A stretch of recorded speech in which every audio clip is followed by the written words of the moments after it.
few weeks ago, Riverdale, Illinois was just another quiet, small town.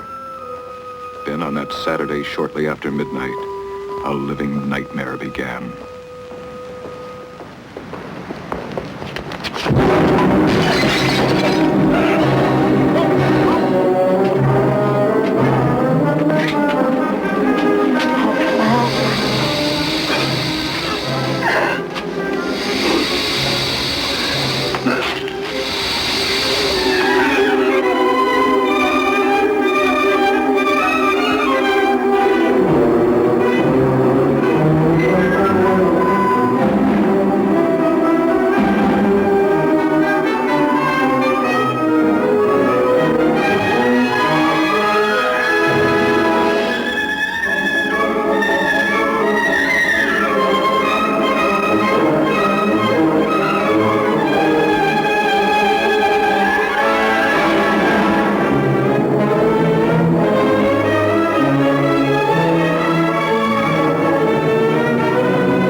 Sunday, about an hour before nightfall, my fiancée and I were returning from a trip to her family's home in the country. Our wedding date was set. Everything was right with the world.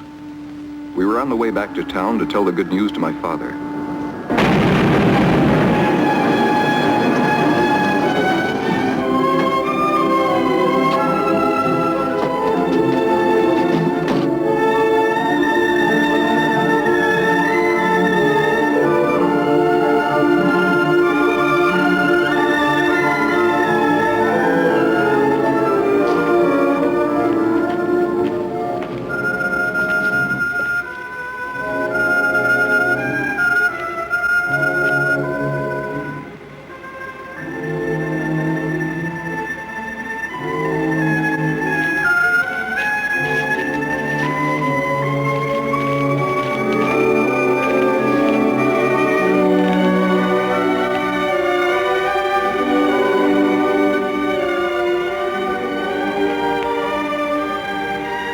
All of them. Dead.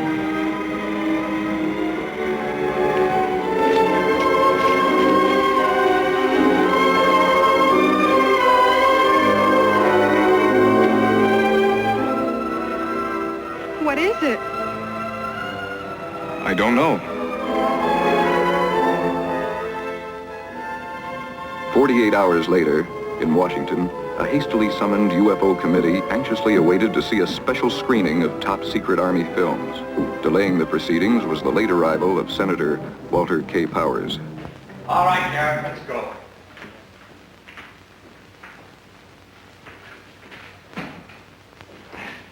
Lights. A ravine 6 miles south of the town of Riverdale, Illinois. 48 hours ago, discovery was made of a great cone-shaped object. The cone stands 50 feet high, has a base diameter of 50 feet. The nature of the cone, undetermined. Origin, unknown. Efforts made to determine the composition of the cone by Dr. Paul Kettering, principal scientist for Project Damper, have proven futile.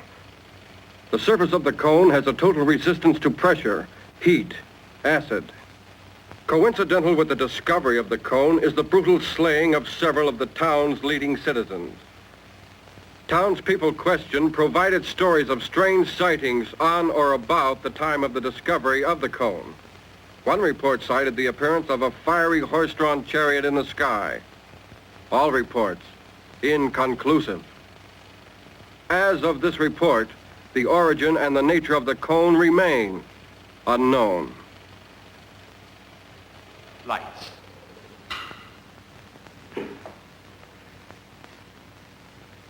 I don't know whether you gentlemen are aware of it, but on directive from the executive branch, I've been given a free hand in the matter of this ship. I want some action. I have the people's interests at heart, but I will not have my hands bound by lack of all the facts. Dan, call the hotel and tell them to pack our things. Then call the airport and charter a plane. We're heading for that little town of Riverdale. I want to see this thing firsthand.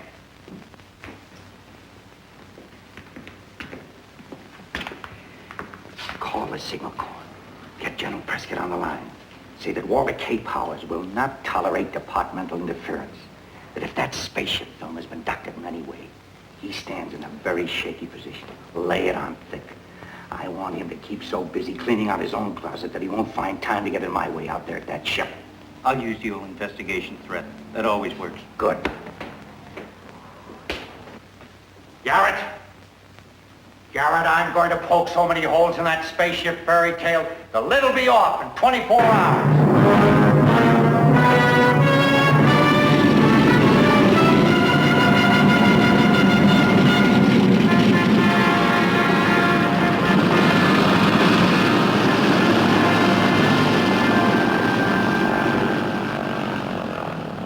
Washington had wired ahead that Walter K. Powers was to arrive in Riverdale to take charge of the spaceship investigation.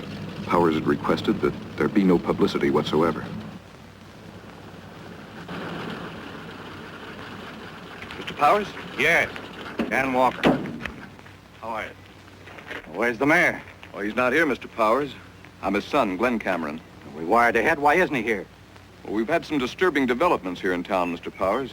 As of last night, we've got 3 murders in our hands. The mayor? No, at least we're hoping against it. He's disappeared, though. There's no word of any kind. Sounds to me like the Department of Law Enforcement has an abundant supply of bunglers. Do I have transportation? All right, let's get out to that ship or cone or whatever it is.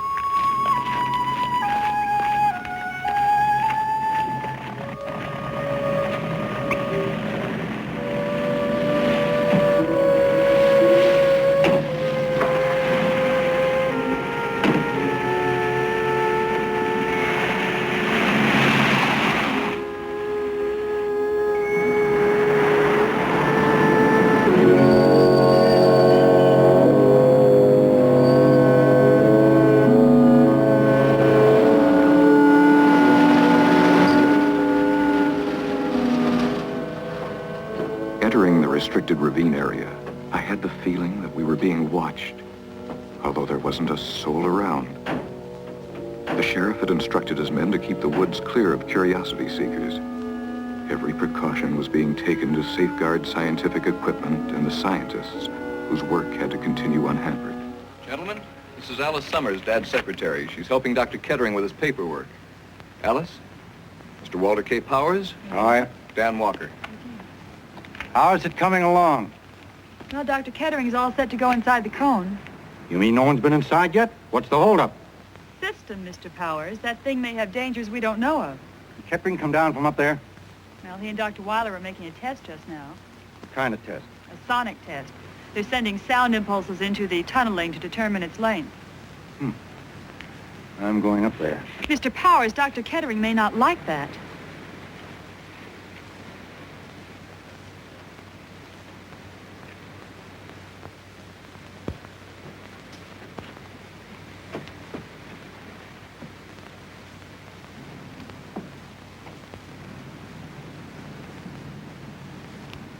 Dr. Kettering?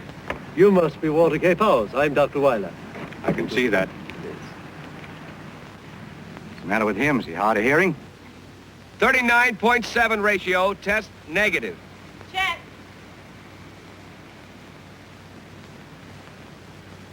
Yeah, hello, Powers. I'm Paul Kettering. You know I'm here. I want action. Good. We can use some. So far, our batting average is 0. Not quite 0. I understand this ship had some kind of markings. They were destroyed. That's impossible. First, let me say, we haven't determined whether it is a ship. And as for any markings, before a single hand touched that cone, it was photographed from every conceivable angle. Black and white, color, still, motion picture, spectrographs. Everything's open to your inspection. Who took these photographs? My staff and I? Look, this thing is indestructible. To remove any markings, you'd have to alter the surface. And that, Mr. Powers, is impossible. Nothing's indestructible. Give the wind enough time, and it can wear away a mountain.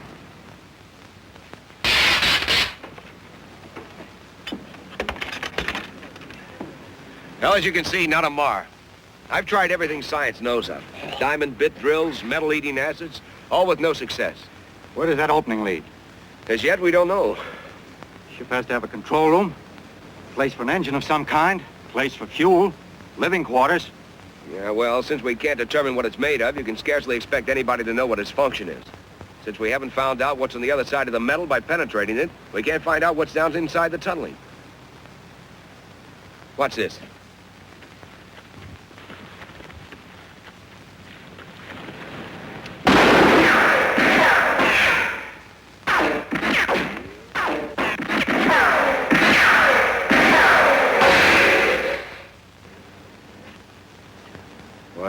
What's it mean? It means the tunnel is cyclic. Is what? The point of origin becomes the point of return. I can do without the double talk. I don't like to push you, Kettering, but you science boys tend to get all wrapped up in your test tubes, and the obvious things escape your attention. I've got to have something to report. I want action, not theories. I want to know what's on the inside of that ship. Well, I suppose now's as good a time as any.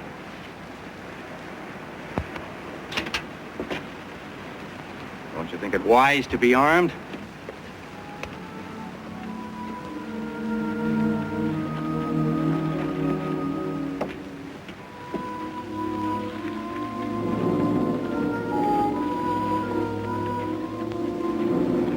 Come on now. What's really on the inside of that thing? I don't know.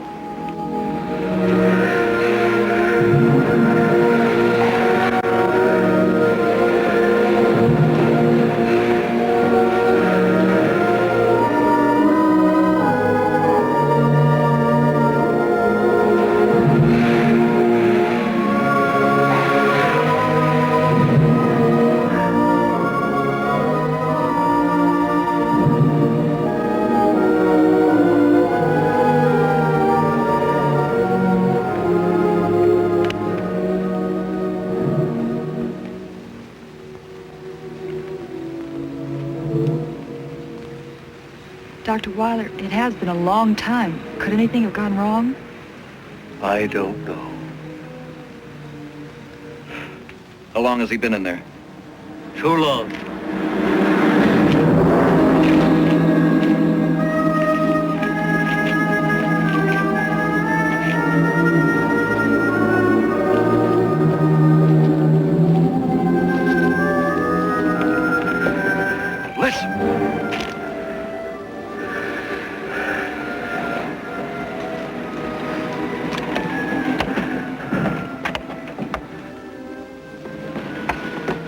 Kettering, are you all right?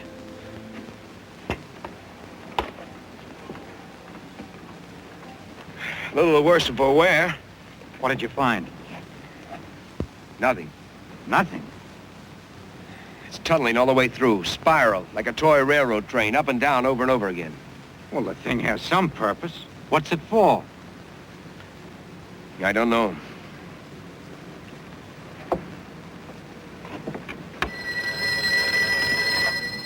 Hello? Hold the line. Glenn, it's the sheriff. Yeah? The mayor's back.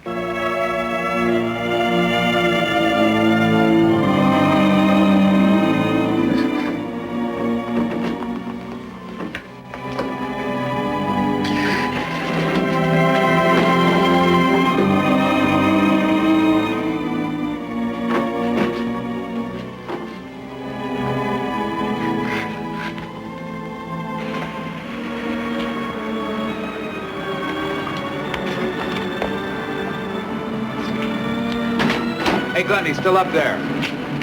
Let's go up. Hey, Ryan, stay put and keep your eyes open. Let me alone. Let me alone.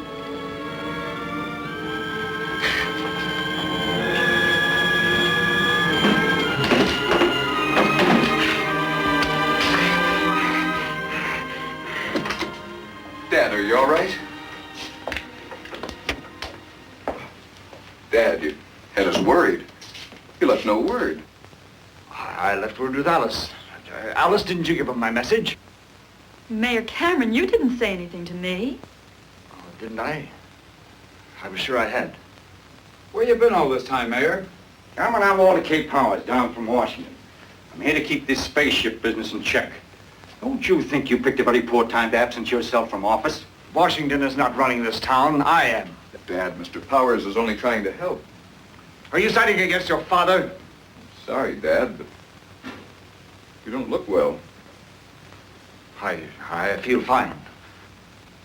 You do look kind of pale, Mayor Cameron. I'm not sure you're welcome in this town anymore, Dr. Kettering. Now, hold on, Cameron. If I have to push my weight around, I will. Riverdale's not a republic. It's part of the USA. One telephone call from me and this town goes under martial law. Now, let's not make... Get out! All of you, get out! Mr. Powers, please wait. Dad, there is something the matter. What is it? I said get out! And keep away from that door! Wait a minute, what's going on here? What is that on the back of your neck, Mayor? There's nothing on my neck. I say there is. Do you mind if I take a look at it? Don't go near him. Why don't you give the gun to Glenn? He's your son. Surely you trust him. All we want to do is help you. Dad? May I have the gun?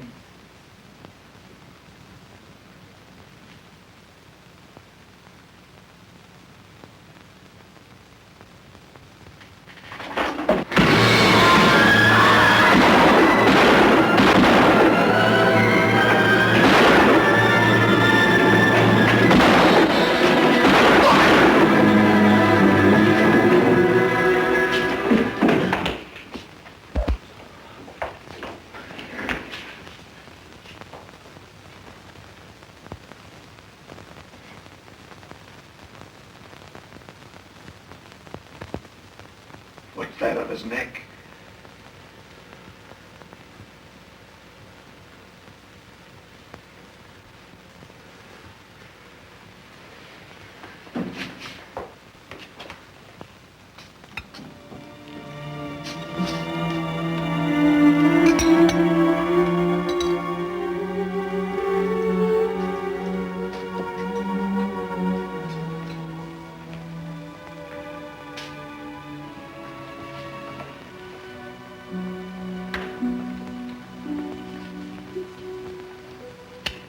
What did you find out? Well, I want to wait and hear what the doctor has to say before I draw any conclusions. You're so tired. You've got to get some rest. I'm all right. Well, what was it? Well, we can't say yet. We'll know in a moment.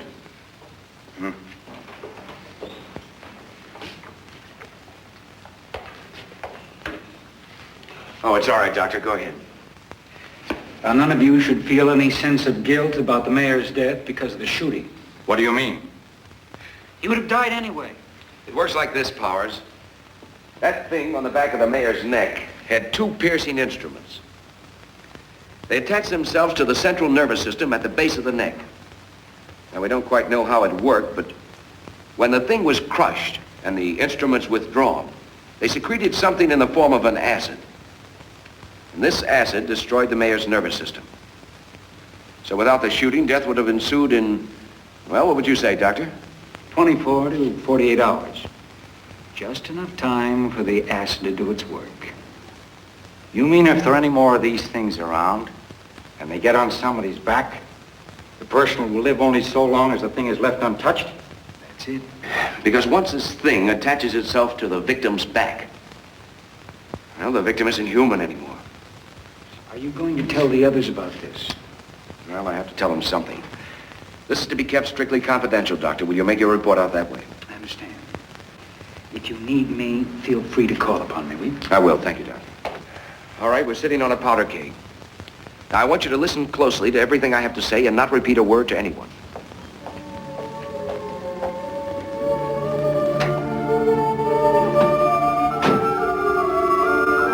Notify all the men we're on a 24-hour duty. If anybody wants me, I'll be out at the cone.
This is a piece we got off the mayor. Reflex action like a snake. Cut a snake in half and the two pieces go off in different directions. How long can it do that? Oh, I'd say till the cellular structure begins to break down, I suppose. Second.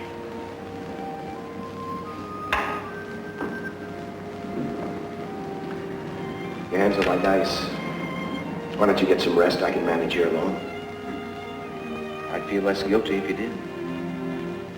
About the parasites. Do you think there are many more of them? Why don't you let me worry about that? Can't you get some rest? I can't. I want to help. All right, then, let's get back to work.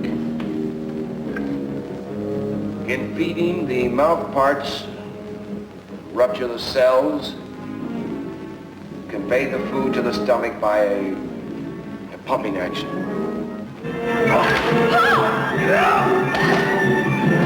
It's breaking open the skin! Don't hit it with something, hit it!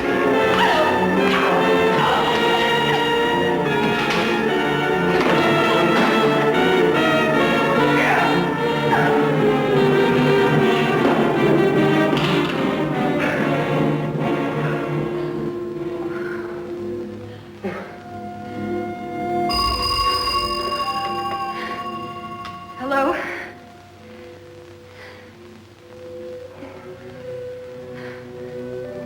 Kettering, Weiler, I've got an idea about this cone out here. I don't know why it didn't occur to me before. Yes, can you get out here right away? Yeah, okay, I'll be right over. Weiler's come up with something. We'll have to pick up the others and go right over. It didn't take Kettering long to round up the others. Once again, we were on the way to the restricted area. Weiler had come up with a new angle. Of course, we all hoped that it was a solution to the mystery of the spaceship. As we entered the woods, we discovered that the roadblock signs had been removed from the highway, and there wasn't a guard on duty. At least we didn't see one. What is it? Look.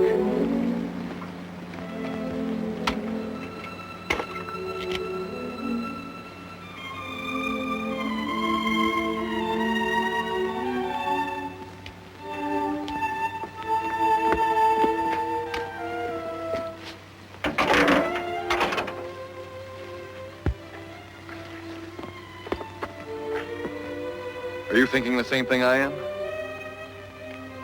Hello! Hello!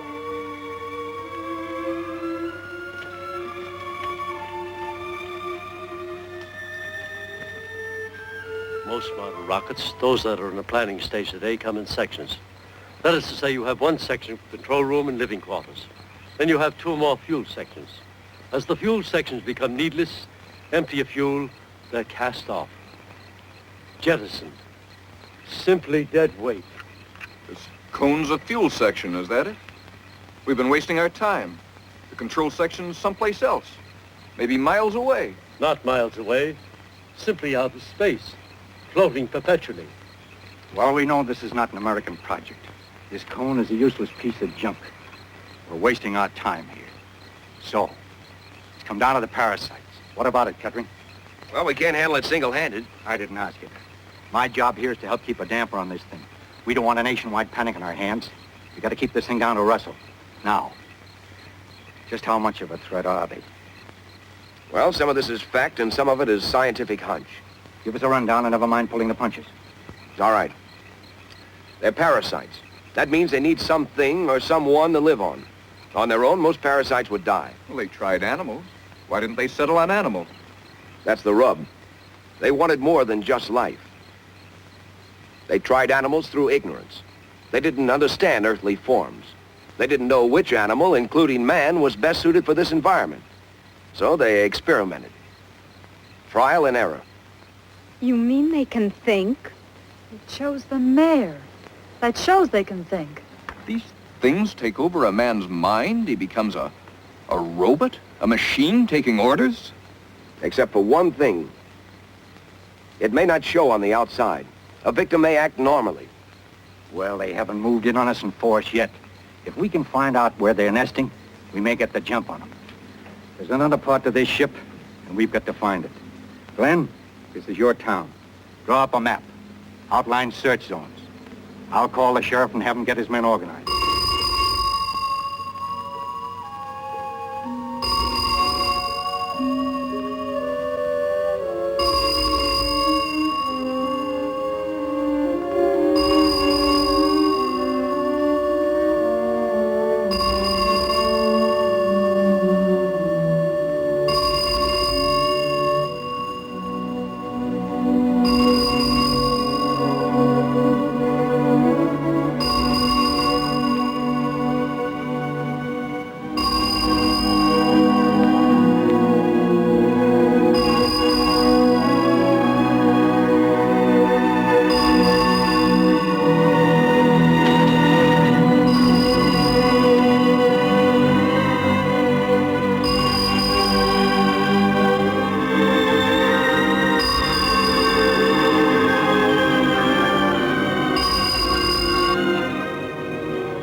No matter.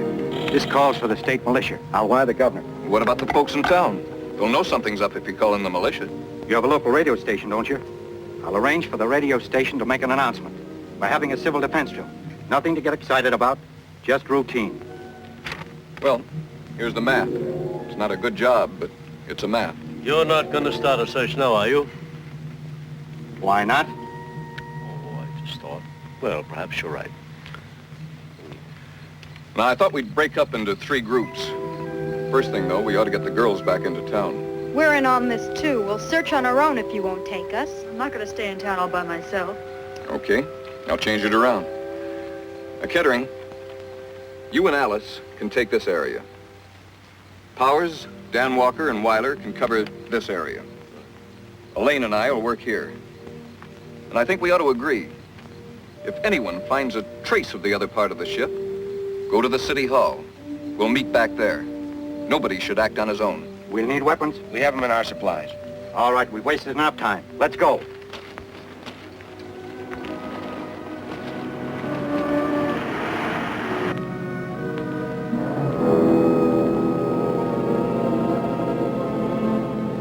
Paul, what if we should come upon something, this other part of the ship?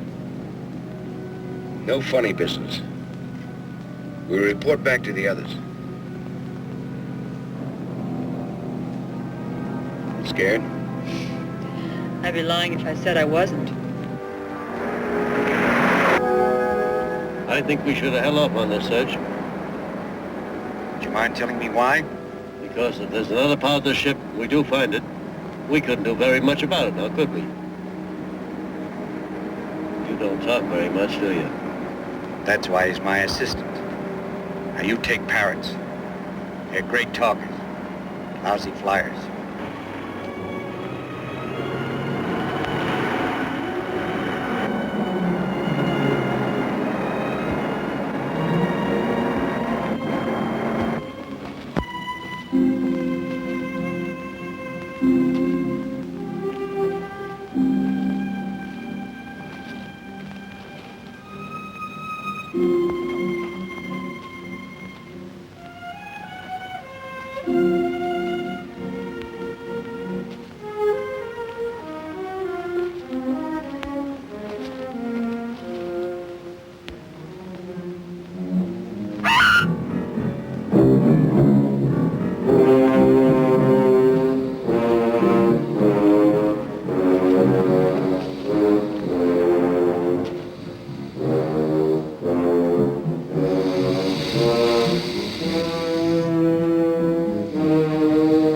Power company man.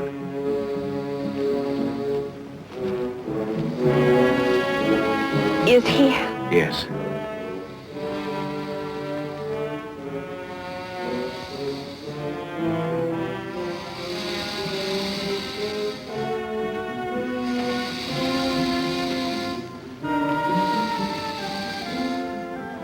What you're hearing now is the cause of his death.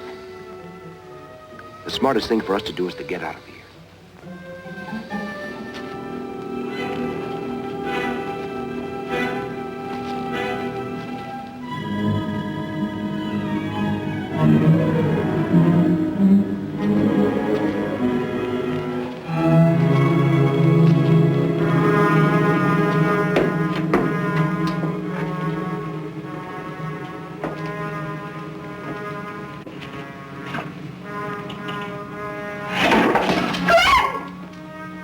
It's all right.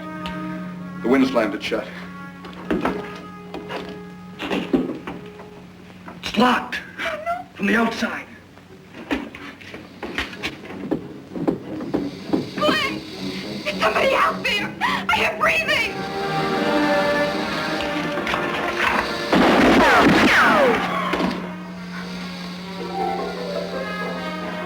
He's still breathing. It's burning! There's a fire! Something's burning! Glenn!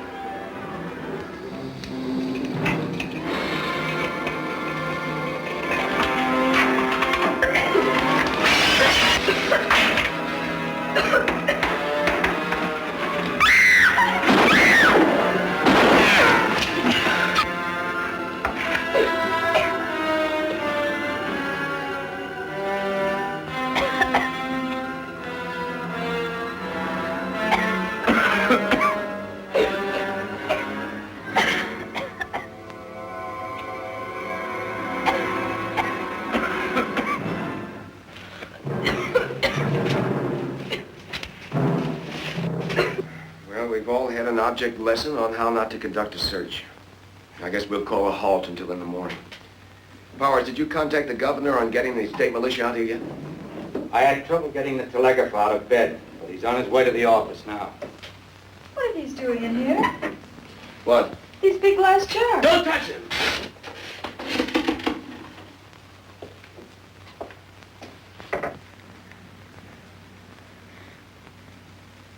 Unless I missed my bet, these jars are connected with the parasites. How? The mayor is the only person with one of these on him yet. On their own, the parasites can't move around from one place to the other rapidly. They just aren't made that way. They were going to have the mayor plant these jars where they would do the most harm. And in each jar, a parasite. You've hit it on the head, Captain. Now we know what to look for. I'm going to send that water.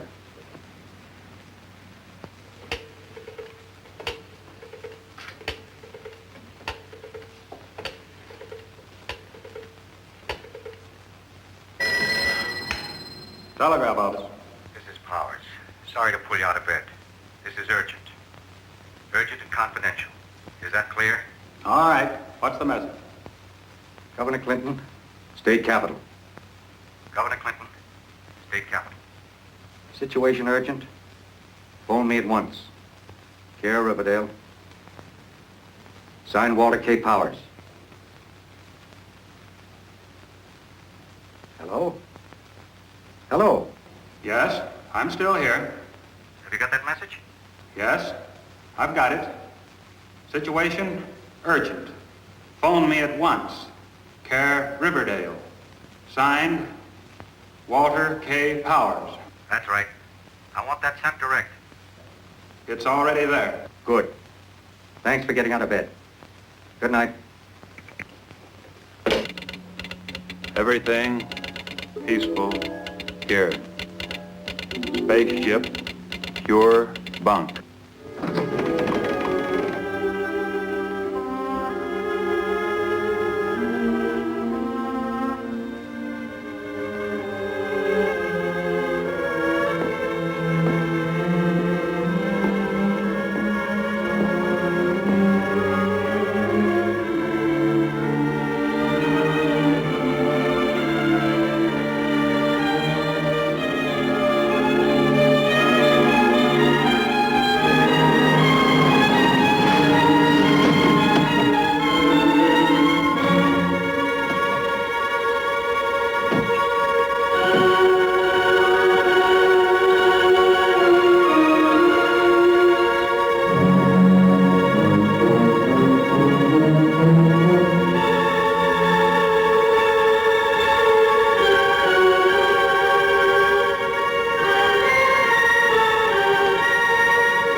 If they've got her, At least she's still alive.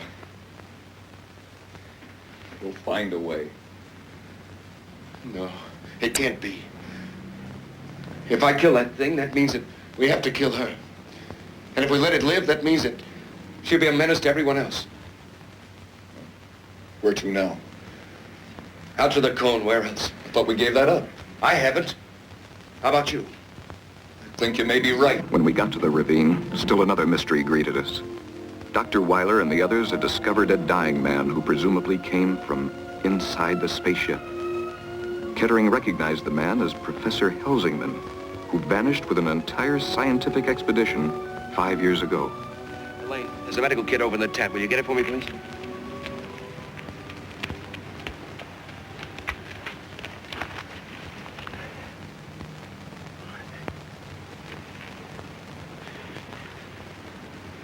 Will he live?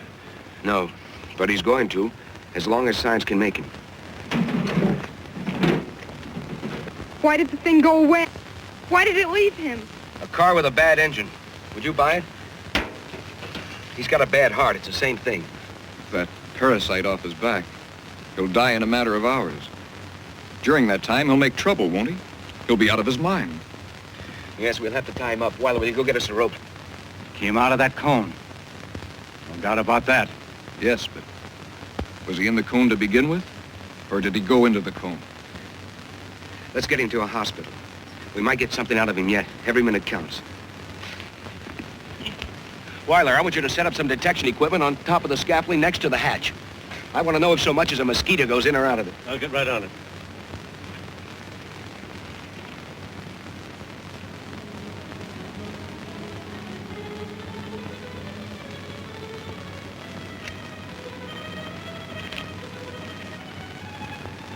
Where were you last night? We could have used you. I don't know. I must have been out of the office.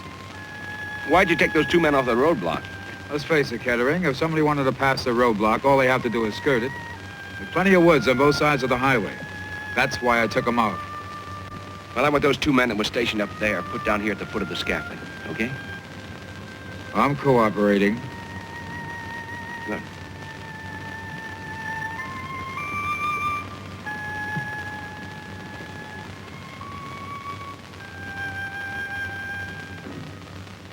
Your name is Helsingman. You are a professor of biochemistry at Wallingford University. I studied under you. What are the parasites? Where do they come from? What do they want of us? You disappeared nearly 5 years ago. Where have you been all this time? You were given up for dead. Where is Dr. Cole, who vanished with you? Kettering. He knows it's you, Kettering. Get him to talk. You've got to. Helsingman, are the parasites from the cone? What is the secret of the cone? Carboniferous. Carboniferous? Carboniferous age. What's Carboniferous age? 200 million years ago, the coal and oil forming period began. Geologists refer to it as the Carboniferous age. It was the age of insects. Giant dragonflies, 2 feet in wingspread. All kinds of insects, mammoth in size. You mean the parasites come from the Earth? They've survived in the Earth all this time? Death. Oh, death.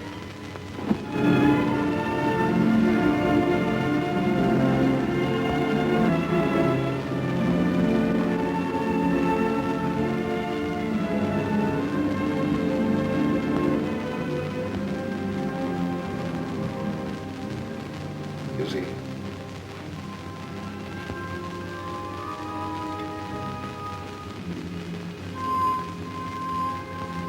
And it's not a spaceship. It's from below. Put me through to the governor's office in the state capitol. Who shall I say is calling, sir? Powers, Walter K. Powers. Put me through. I'm sorry, sir. The lines are busy. Well, keep trying. I'll keep trying, sir.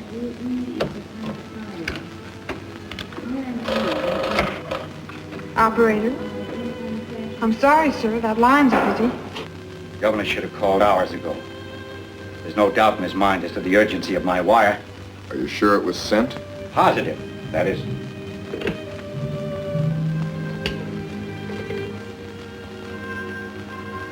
Hello, operator?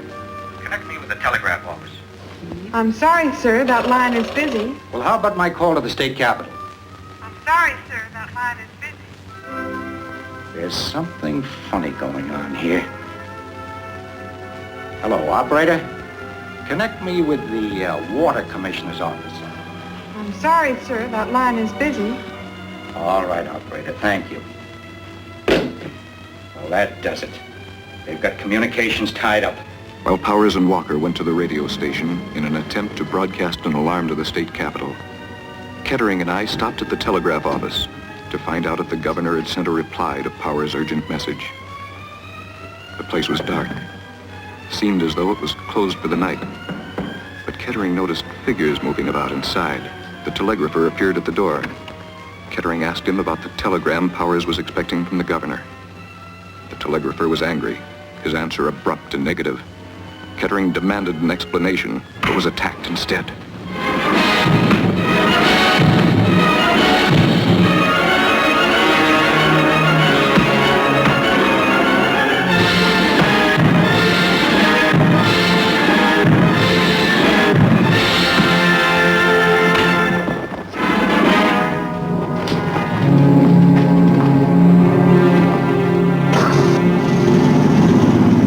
Are you all set?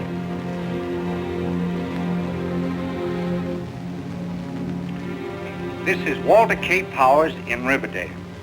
This message is directed to anyone outside the Riverdale area who can hear my voice. I repeat, this message is directed to anyone outside the Riverdale area.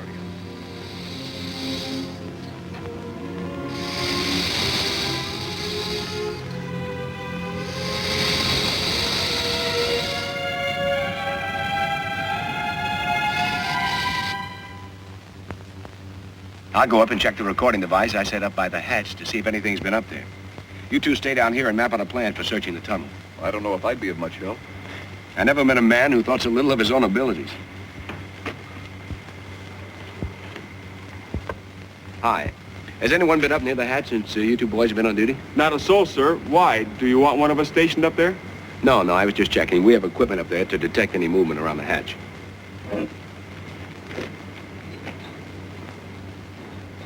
No one's been up there, sir. You can be sure of that.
What is it? What happened? What did you kill them for? Look. The parasite. They're still alive. We'd better reload. We're going inside the cone right now.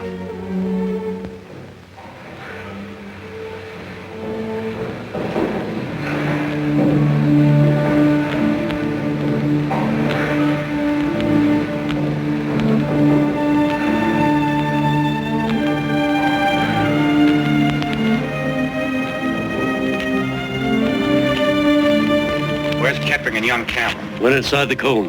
What?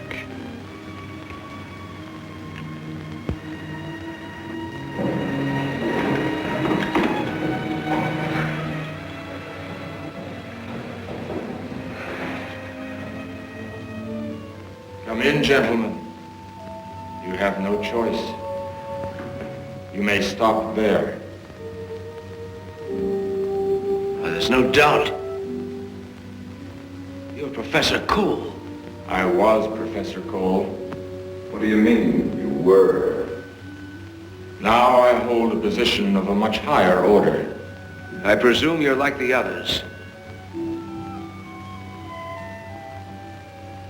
No will of your own.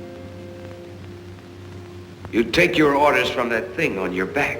There is nothing on my back. That's what it tells you. And these glass pillars. There's nothing in them, I suppose. You speak directly to me. We are in complete harmony. We are inseparable. There is no conflict of purpose here as there is among mankind. We will not engage in combat. No violence of any kind. Why should we? When we can scatter quietly like seeds in the wind. You mean spread like a disease, like some vile plague from the corruptions of the earth? Our social order is pure, innocent. It has the exactitude of mathematics. We shall force upon man a life free from strife and turmoil. Ironic that man should obtain his long-sought utopia as a gift rather than as something earned. Speak in riddles. How many more are there in your world? We that you see here are the founders. Though few in number, we shall organize man to aid us in bringing the others to the surface. It will take time. But we have learned patience in 200 million years. We are not so well adjusted. We've reached the end of our patience. Your flesh and blood. Drop! I say drop it! Kettering! The leeches! Let's get out of here!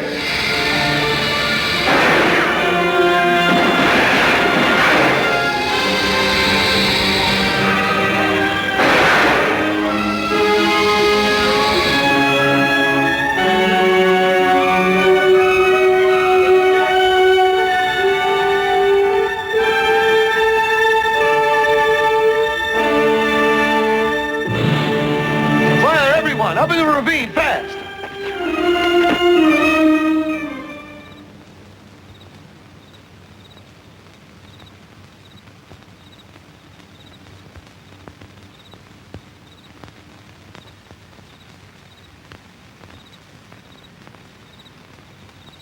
What are they waiting for? Let him wait. We need the time. Glenn, I've got an idea. You think you can salvage that power truck we saw stopped on the highway?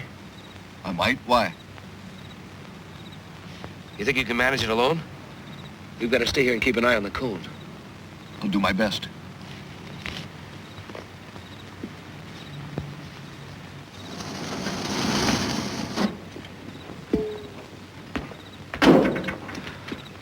What's that thing? It's a harpoon gun, more or less. Air pressure type. Power company uses it to get their lines over difficult terrains.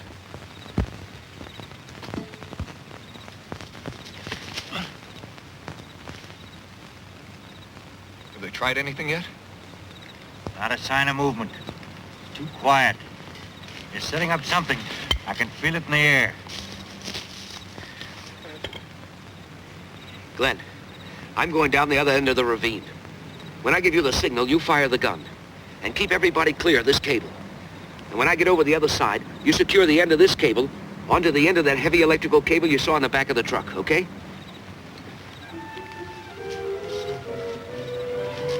Kettering reached a point directly on the opposite side of the ravine and signaled for me to fire the harpoon gun.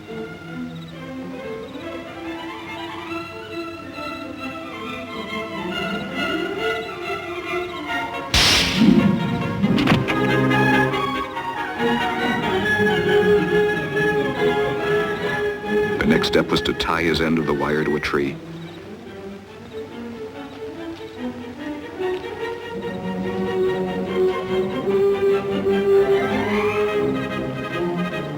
I wasn't sure of Kettering's plan, but followed his instructions nevertheless.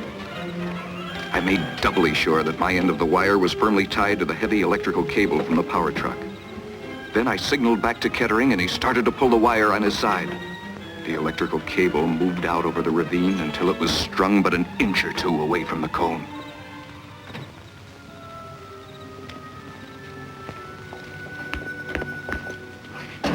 What is all this, Kettering? What's your plan? You see those lines on top of that high-tension tower? What about them? Those lines carry anywhere from 60 to 80,000 volts. They'd like nothing better than an easy path to ground. If it did, you'd see some pretty fancy fireworks. The kind that kills. You're going to feed the current in that cone. Sounds good. There's just one thing. What's that? Who's going up there and splice that cable onto it? Suicide, plain and simple. No. I'm against it. He's right, Kettering. I'm not going up there, I can tell you that. And we're not going to let you do it either. Nobody has to go up there.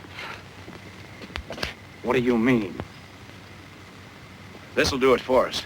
We'll shoot the other end of the cable up there. All right, everybody, back behind the power truck. Kettering, do you want me to stay on? Just say the word. You want to? No, but I intend to just the same. Kettering! Look!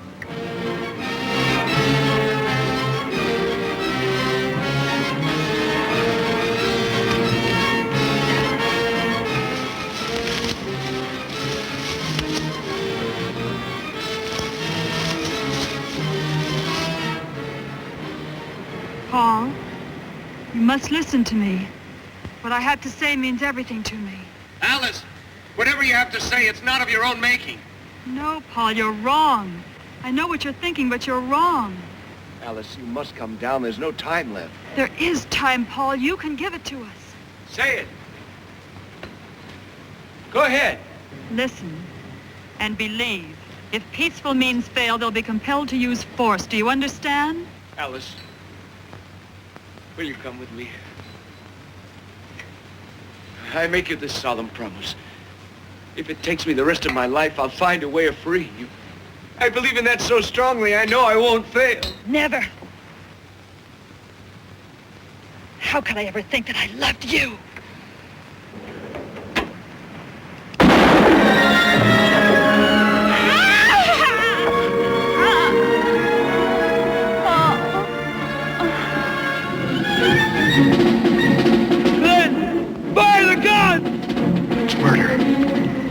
He's as good as dead. He gave the order. Fire the gun. I can't. Now you listen to me. Either fire that gun or give it to me. Fire the gun!